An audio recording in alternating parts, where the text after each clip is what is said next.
இன்னைக்கு நம்ம ஈரோடு வில்லர்சம்பட்டியில் இருக்கிற ஃபெமினைன் சானிட்டரி பேட்ஸோட ஹெட் ஆஃபீஸ்க்கு தான் வந்திருக்கோம். ஃபெமினைன் ஃபவுண்டரான கோமதி மேடம் அவங்கள மீட் பண்ணி அவங்க கிட்ட ஃபெமினைன் பத்தி சில கொஸ்டின்ஸ் கேட்க போறோம். வணக்கம் மேம். வணக்கம் மேம். ஃபெமினைன் பிராண்ட் நல்லா பண்ணிட்டு இருக்கீங்க. எனக்கு அதுல சில கொஸ்டின்ஸ் எல்லாம் இருக்கு, அது நான் உங்ககிட்ட கேட்கலாமா? தாராளமா கேளுங்க. மார்க்கெட்ல எவ்வளவோ நாப்கின்ஸ் இருக்கு. ஸோ நீங்க ஏன் ஃபெமினைனை சூஸ் பண்ணணும் அப்படின்னு சொல்றீங்க? அறியாமையில இருக்காங்க பெண்கள். ஃபெமினைன் பிளாஸ்டிக் இல்லை, கெமிக்கல் இல்லை. கெமிக்கலும் பிளாஸ்டிக்கும் இருக்கக்கூடிய மார்க்கெட்ல இருக்கிற நாப்கினை பயன்படுத்தும் போது உள் உறுப்புகளை நம்ம பார்க்க முடியாது. பிரச்சனைன்னு வரும்போது அந்த பிரச்சனையோட சதவிகிதம் அதிகமான பிறகு தான் நமக்கு தெரிய வரும்.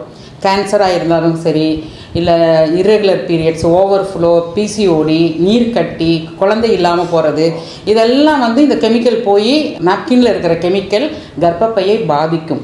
ஃபெமினைன் பயன்படுத்தினா கர்ப்பப்பையில் மட்டும் அல்ல, உள்ளே இருக்கிற எல்லா ஆர்கனுமே பாதுகாக்கப்படும்.